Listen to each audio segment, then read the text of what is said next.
bronya eba na bronya nso ba Ghana na I say a problem here recycling because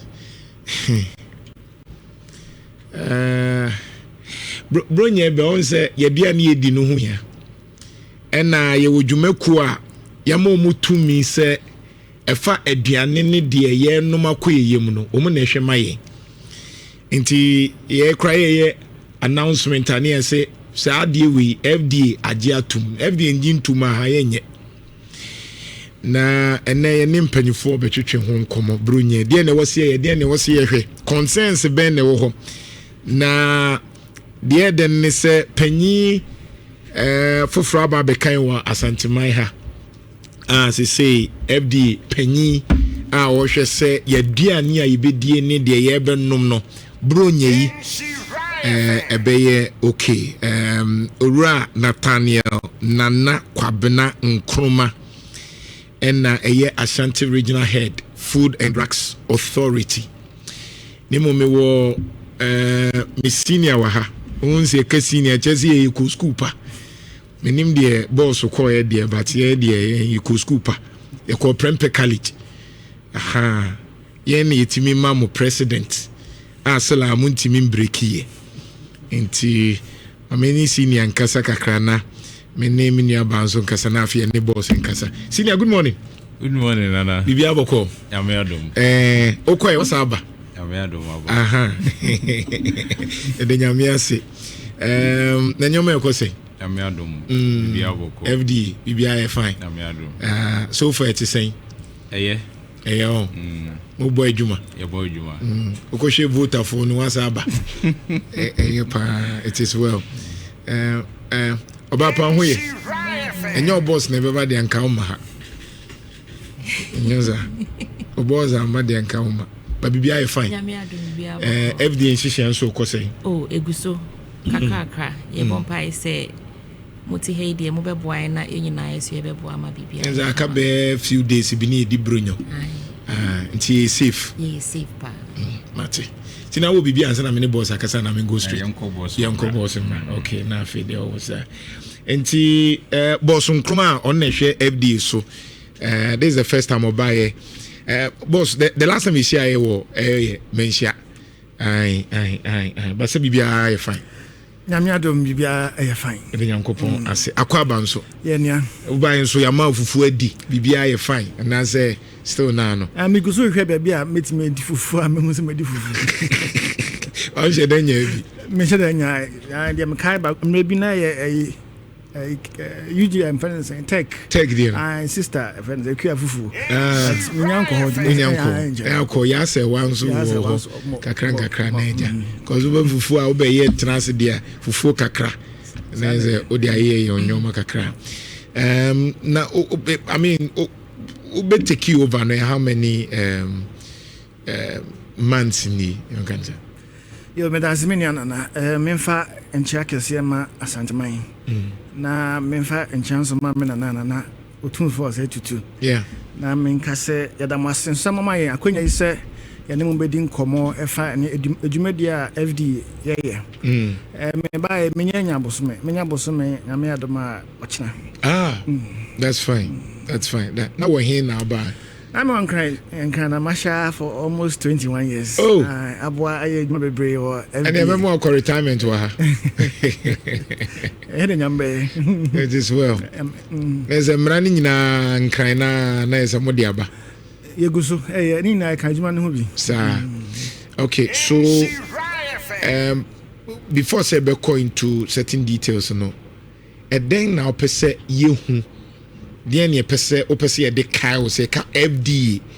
Kumasi the na pese ye de kai o yo me da se gempe ye de kai me ane se maybe ba ya na ye frɛ abrante bi Mr. Nkrumah Obama asanteman edi ye wo enro ne eduane ne niam FD ehwe no so na ye koto eduane ye koto enro ye koto hunam ne mana de hyahya hunam na ye beka se ampa FD agitu mu no ya fire no yenso nya de ese nya na biom nso na ya boa ma omo a ompesa mo ye adwuma kwan paso no etimi ayomodwuma ediyie na omo a omo tete echia omo fa mrakwan so no metamorpho say mefi kumase no na omaye den a regularize your activities so the beya ye nyina ebetimi afa enro insu ayenom na aboa yen because ya meka say ochine bi metima be patient metima be consumer enti ade bia meye bia no enne wo ma adwemu say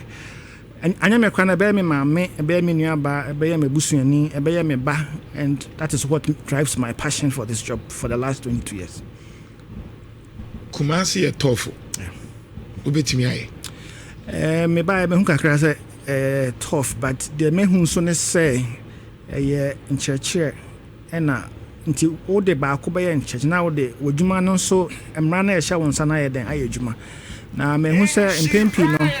we engage with stakeholders now church emra no ne niam aye so mo ya most of the time mo comply. And you know, both education, information sharing, engagement of our stakeholders. And now,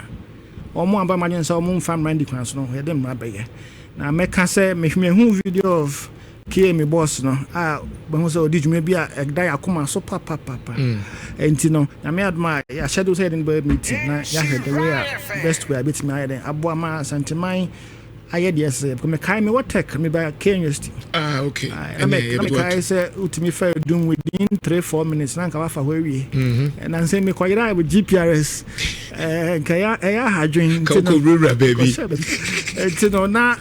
yaboa na anya say be gu obi adwuma but yaboa ma omo pesa omo adwuma ye yaboa ma chechom ni ma say omo ye na igna ye den that's na antimai ma so na one concern and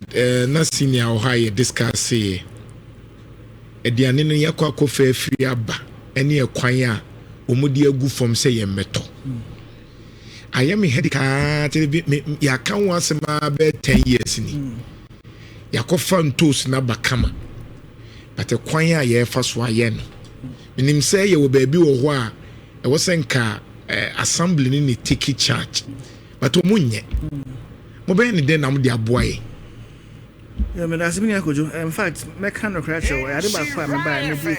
enti me officer akacha me say dey we di chacha enti me ni crash say me no we be hia na ye pon a e be hwe pan a e betima adwuma bom na yaboa. But I be mic ni kakra. Na yaboa na saa de no eto atwa. But like you said, e bi wo ha enye medwuma per se but e betimi aboa ma na ye. Enti me ka say ye ne ke me for be hia. Na ya hwe the thin line where we come in and where they also come in because and trust me, at least I know say passion for that part and I'm told say you've been trying to make progress but I will contact you behind and then you bit me pushy ni bisa me wi ana afide wo no de aba ba ko esa ha me eye insu na ye ton insu na mu ekwan an kamenim se mo de mra hyehye ho se wo ye insu a ekwan afa so transport no enam ewiem aba no ekwan abefa so it's not only insu drinks and the reality is that virtually akamia say omo mu ton insu dodo na mehu omo no ana drinks no yesi man ni ngina wiem or dem drinks ni nyina bebe wiem say yanto a no dey akọ inside or the nsuo ni nyina be abegina wiem na awie abona na osa dey akọ minim say e hadwen. Is there something you can do to help us? Sure, me that's one of the name ba kwa say mehu identify ne me ne nan say me ne omo ye nsuo no manufacturers ni shy na me catch omo say o manufacture wie na eya wo say we wo part of process na unwie because one adaba ma wholesaler and ma distributor enti as a sank of no mo yan chechire ti me hu say weekend meta na ntika ka me hwekrom obo won say obi ahye ni dwa na audience ana ma ne bia ba bonten na area abo no nso drinks who expose me area definitely a best enti no me ne o adi nkita ho ana me be kanene na omo yes had at say the next line of paper me no be engage yes ankofo no because as I see a regulatory money dem bind to compliance na omo hihye ni yie normal this year said the bear and cost area so one arm the other arm the more than arm from na hona mebo minim ne uboni de me de pa zuba say on cost on ye na yes ebeboa what's part no number 2 yenya ye for say ukoto drink na obi so a e wo wiaso a as part of public education my advice say me purchase and na mentor asemi ba na bia ukofa na bibi to na we muhwe unya problem a untimi hu nipa na ordinam no but total recognize for store and na bibi asedwana easy say sabi asemba ebetima dey investigate hu be a problem mefi enti the man ye be say be licensing of all the wholesalers all the distributors omo ye enro omo ye nsuo omo ye nyema na FDA regulate no na ya church omo kwan a some fast store sanima no wa hwa omo amota ye enro no omo ye a little bit omo amota ye enro no a little bit more regulated na omo amaka no na say sa challenges enti no ye church na meka no me chew na wanya say wacheda na fe bana ma ba apply me na wanka say sabe me no ndi ni ye enti na sa de wo hono no honestly just I'm glad they say we should do one or two because senior Becca Chewa there are times I will call say what is happening sashe wo tei so exposed in food trauma and one or more to ama and the students will be complaining a lot they be what typhoid they be what say and it is not because adiane in your papa but it is because of the storage I so exposed that is ultimately to be crana sent to crowd won't because of how they package it. I'm sure say oh boy be pa and menim say bro nya so be ye better tell you maso ameato 3 in 1 4 in 1 ye bende menim say mo de na mo ye nhihye so ade na expire but you know the nuance aspect of it. What do we do? How do we ensure say even when it's 3 in 1 2 in 1 cry is safe because they are brunya the brunya you me that say and na me the back can insurance am na kan nti ye share am na mamo ya aware say all transport here e say ofa kwan bi so na dey transport insurance and you know like I said I will hold them responsible if they don't comply. Now back to a question no the woman say menia brunya ba e betete ne maso but I say me ni da ho I did have answer on 20 cities. I didn't turn on 5 tomorrow. I saw a raising question marks of our dream. Men can say, and no chess, and your papa. Name boy as yeshe, ye twa. A business saying. Put another ton. Say so, say a drink no. Say expiry date to say best before yen defeci. Yempe pie. I will say,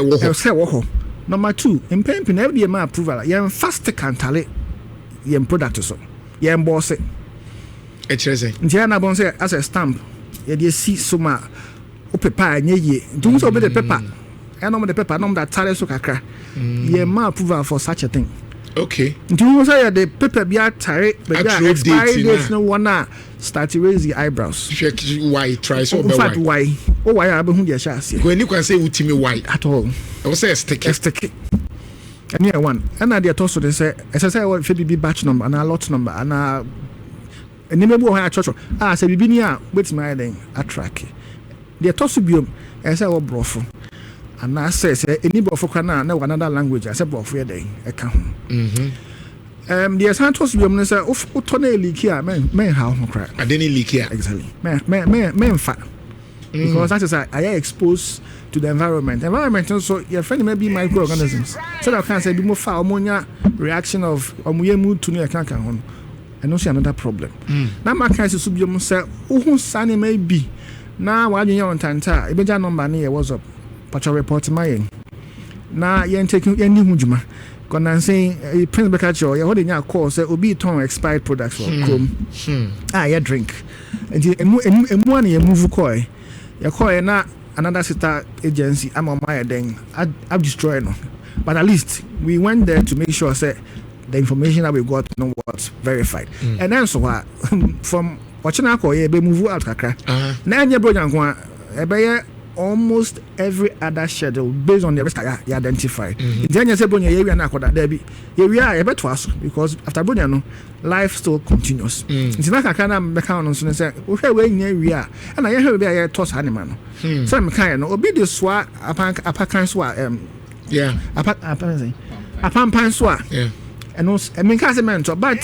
ohwe ne package no here we was saying na eye unkona odi agro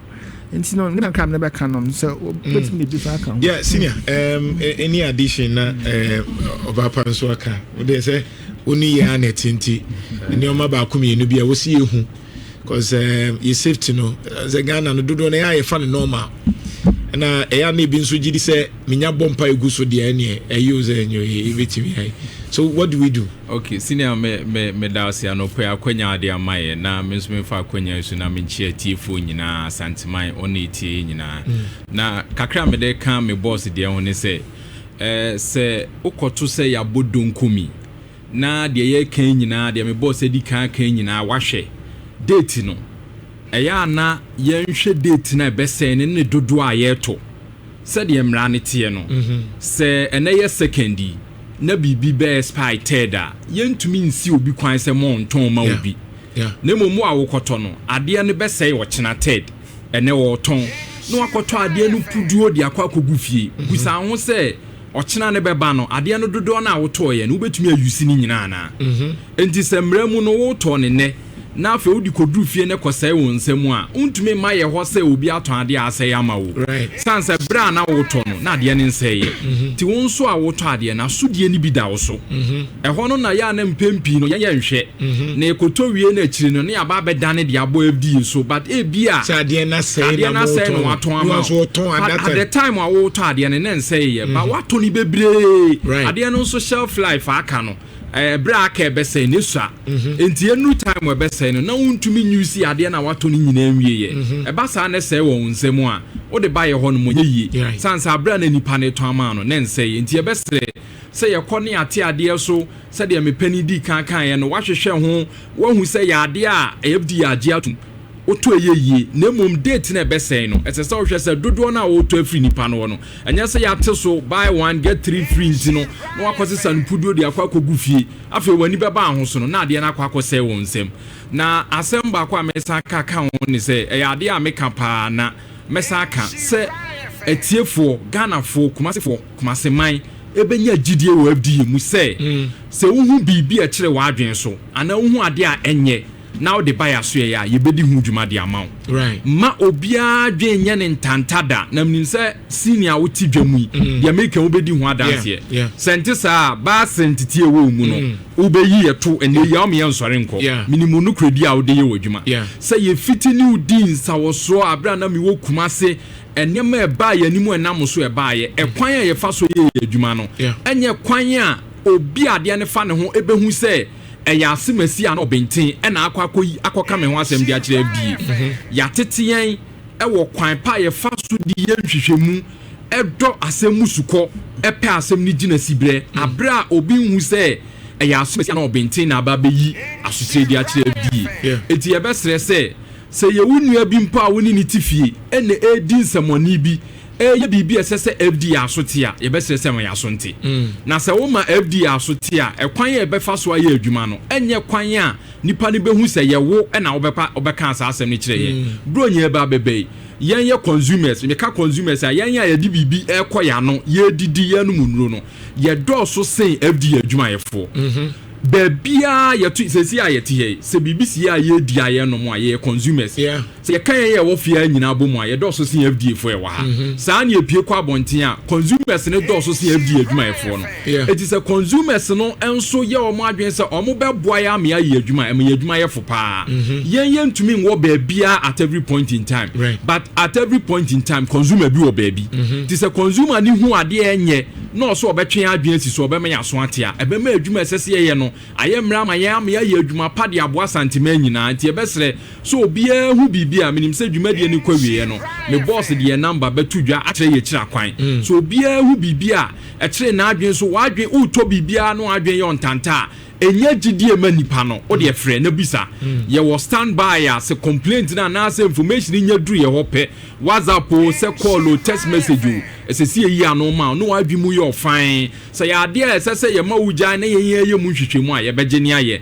ye wia de ko wie ye bia no so ye be yi asutire amo hu se de o de ba ya so ye no ya ye hu adwuma de ama o enti ye be sere se empempi no obi wo mu hu bibia no no adi kan akɔ ho ɔkɔ ho na anye yi a na afei no ɔba ye ho ɛbɛba no na nipa na da ne ho so ɛyɛ saa yɛ kɔ ade sɛsi ehunu yɛnhu to de ohu bibia wo fi sɛ ade ne nda yie ade we die ɛsɛ sɛ ɛyɛ FD ade bi ɛsɛ sɛ nke ɛhwɛ ma wa ɛnu nti na aban tua yɛ ka fa ho so bo no brɛ yɛn wo de yi asutire na gyae ma yɛn mɛnkɔ ho ansa na yɛ ntu ho anamo yɛ wi a de be wi bia no nso no yɛ de ho feedback ɛbɛma see them does obapa kika bia sɛ ja baby adru ni say anope ye beda wase ni ya chia santiman so say me boss ni me nua be ma aka nsem ni bebre na ye saa niema we say nyina no ye sa atwi consumers adwen asisu say ye dro eye aduane eye semina wudi dware eye enku a wode sra ni nyina emrama ho kwan say e wo say FDA register ni sign inti no si yes education ya ni etwe consumers adwen siso say yekodwa so a ye hwe expiry date ni ye hwe ni ase ni say no ye hwe say FDA registration number no e wo ho ana na ye to ade a FDA a register na ye nya ahotoso say nukure ni ye de ensa ahyase na nipa no apomuden ehia yen ye ka no bro nya so ba say ni nyina ye ka no right ye be kwa akodidi say efie so no ye be won omombe ye contract caterers a ombe nu anuane amaye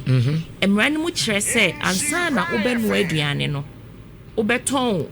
obe process bibia no bia na wo ye ade no e wo se FDA license inti se ye ko restaurants ye ko choba ye ko obi a oye aduane bia no ye hwe se restaurant ana choba na fast food for no ye hwe se FDA license no omo apesti ewo omo premises no se ye nyina ye hwe na ye boa te se ne prince eka no se ye hwe ade ebe boa ne se consumer ne ye empowered a ema yetimi ye adwuma ne ye se ukobia no na se ukodidi na ne facility license no ye nye onye ye onfa mo ho no mo a na se wotwe ho na ma FDA for asitira nipa no kwa no obetutu ne 910 tem na waba na waba beye na minim emrane kire say onfambo he na is this the place I have this one also feel so okay na chire ho baby no de abo na say o se eye baby a eye visible a consumer no ebe hu it is the be a wako bank no na sa de no ma no mo certificate na ebobo ho no say de na ekomudi endia enhye na o se ye hwe fi say ya pomuden de ehu hia pa ye kan so wan hwe date na wan hwe se FDA a register o kodidi na wan hwe se license no ebo ho no mo a also hu se ahudidie no a ewo ho no mo no FDA entimi nkonkwohwe ho no anyi ntumu se nukre ni omo no aduane no omo apomuden te sen omo ahudidie ewo baby omo no aduane wait me busa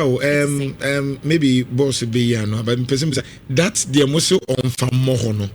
mo inscription be a say in case of a EBA for FDA and I say just the licenses to operate because they say car in case of bad driving call this that is it something that you would consider say bia munyanya na say mo bibisa say no dey me boss be yan but e ka your license ne dia e certificate a ya so FDA logo no e was so okay ya sen ya so say bia food hygiene permit okay na adwuma ne din no e wo ho esan e wo so e na ne license number no enso e wo so okay a chere say o to me say e wo so ono aduane okay maybe boss would answer for me a drew her but oh yeah I mean not just FDA also your bad time and you represent women a man so na to ade muna ejumwi de free mo beta bre yi fie muna mde be no akukon kwan bronye yi amaye enti de futu na ade be ma because ye de ma musika na ye de nsi e ba ye penkwan enti de na be ye to protect us say ye obibi e ka say you are what you eat and na ye ka say food safety nso a ye say it is everybody's business near OD near all so obia na se near okan ya ye ma ye wo fie no we are what we eat se fie be ko yi a ejina ye so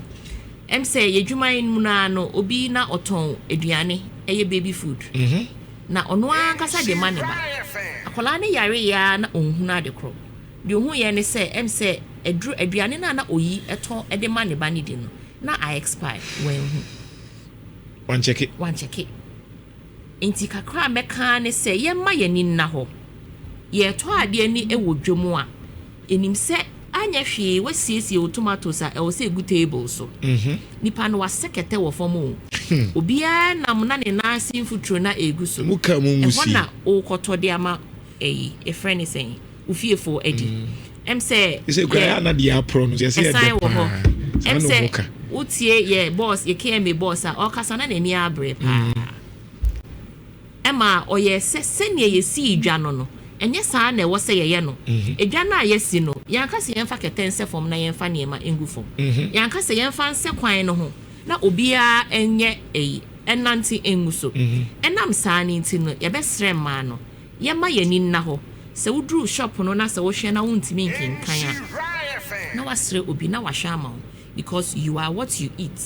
afa so no esai everybody's business right se wote uhu na se bibi enko yi a ye besre ya me emfa mra ne hye kwa yensem bebre fi se abra ye hu dede no obehwe na nipa bone fo no okwa akosi obema FDA obeyi yasutire na yakwa akohwe asem kro no a ekoso ewo right sini answer na meba boss na bia any addition is onya final word yenkose sir okay boss it me question back no obey there abo me I'm saying this because nipa e bad nipa is a catarrhally set and when it comes to food we compromise a lot, including the ones in the crowd more approve no more the more approve we but subsequently the other bar no will not be the same attitude that or they monso bitabi mu nipa monini bebia. What can we do so the best visible to me baby restaurant in case of bad food or in case of poor hygiene, in case of this, call this number. Is it something that you could consider? Yeah, I think it's a good suggestion. And you know, I idea table for management consideration, and it's a very good proposal. You know, for now the ebeja a number no now uko baby na say me staff na kan hu bibi na eno adwen e bon tanta na wa frɛ na wa confirm ebebo ama ya be a lot of this challenge and no cra nipa bone adoso in fact eno a enya complain bi a obi abomoden paper your certificate no expiry date na validity na was no ne engina de man no kata na de man na esenke 2021 and all the 5/9/2025. Hey, the no anyame adom police for need kita hunti no mo ano kama and now say attitude 2021 or the about 2025 and then on to many pedi or to many pa to be na vigilance no say there be ya difference no o my assorted. I don't know meaning say a better education normally you cannot force the person but it's a way nipa be who say it is for their own good, not any FDA accept because maybe they are because of my consciousness in it. When I'm buying anything, I'm many. I want to understand say I am safe, but do not fun to say ye jam many sanyo mano. Do people really understand say the mu ye air for ye and yamukra mumpo for ye? Do people understand it? Nina and church. And I told you, as I'm on to you can't also be an idea. In Tibia, the main is that next time I brought pictures of some of this effect and for fire and more months so or medium or many any implications ever. And this is and confuse and coffee pictures and pictorial representation. The impact is more than so Becca. And you know, a church and casa. Nipa said this no as a refie wa sunti ni mebo ha o ye na oso o minya biom ade ba chen wa koye enti no more of education and of course yen so ayede emrane government amaye power no yen nim so ye tumi no na yen famwa na yen protecting life and property. All right, any final word if you have person the banner o the number is what to do. Me na say me final word am mechanic say ya can be brave about bronya na the member so ne say advert na nkoforo ani wo TV stations ni radio so na radio me mama ya where say no man 24-hour surveillance and na saying baby na enya nkrata fi FDA ya fine your pa and you find him would do no you find no minimum of 25,000 Ghana. Yeah. And in your heart implement is our final. You're finding a way to transfer and my clients at the prosecution between 15 to 25 years. And person able do our stage no and in our body room church and coffin. They are also be Ntame say obi an just say adie bi ade beba say radio no it has to be approved by the FDA. By FDA. Exactly.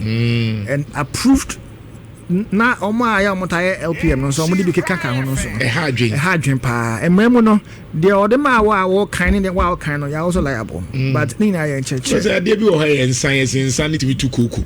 no so we kire sen me hwere munyam say wo koku a wonom sansa nam say enkofoi radio presenter mo so mo ka ho mo nye mo nsa kira mo adwen in fact you need GJ for edin kita ho say another stakeholder meeting to educate now they talk to be omne say obi biara o wa dia FDA regulate your person or register me manaya we say me pno me be in 24 hours ema ehun chi obia mini ho say myself bi adwuma oba ma say that nkofo o meboa wo na mo waye there so say am stress mo dodo especially before no e do mo stress mo chese mo beba kra no mo mremna obi amfo obi aho na no ba ko bi ne buafu am say ade na say oh next time they catch me o say me ko am stress me say no yesumpu be me supa wa wotrew but no so say mo stress no do ti me enne no kra me dey say biaba first no na obaba is kofa we bra na frankly speaking they frustrating ti say no mama makache me stakeholders say omum emo ano enfambra prekope na me clients have so din komo na me kan biom asiso wa obaba FDA obi ebeye ne ho de akyerew ebe mu na obema sabe oma onye welcome na me hu okay I will not tolerate such attitude from anybody your horse yes some your mind nti no obi de ne dwetre hey bro now be there say eh na ya bobo de na be frustrated na it is not allowed in fact me preso na de to subiom mpenifo na ya na ebi ha na oba office a otum say na ho odin mu enche dan koye me create dex wo me lower level into men for my catch them said they should even climb I will personally walk down and attend to them so the bear or health situations will not be affected until the so yeah one say bibia now I can choose what but my asonti okay but I'm the number never to yeah what the bear and the mechanic say I will investigate and I'll give you a personal feedback so the bear who said money the number and say how I met me at 053 but your FDA number no near the air to Jano 05 433 mami 0531 0531 019 0531 09 019 276 ebiem pacho 0531 0531 019 276 pacho ebiem 0531 0531 019 276 ai nese ofra we available so with me abua nti safe bro nyai nyame do mo safe we nyame nko a e mas ba hye mu a FD adom ena santeman adom ye de ne mesisi kwan mu a ye be mobomoden ama ukoto ade a it is exactly what it is yes obi akota echi a akopepa information so the be a de be dada obi a enti no ye be koso but ye hia asanteman fo nyamoa so the kind na menya na nka FDA ni oba bia wo asanteman but anya possible also the ambassador of FDA exactly enti no fanese o ye aboa obi age obi nkwa or report some of these things and then I said the prince kind of your confidentiality and privacy will be protected. Diminia na kakra Miss Mebe can on say yadamase. Na bibia ni asa me kan no. Please reach out. Definitely. Yebaya asantima de. That's it. Yes, we be support too. Bibia say the be ya unso adwuma be. Sinem da se obapa. We are be fine. Ti any FD mpanyufo na etwetwe enkomo.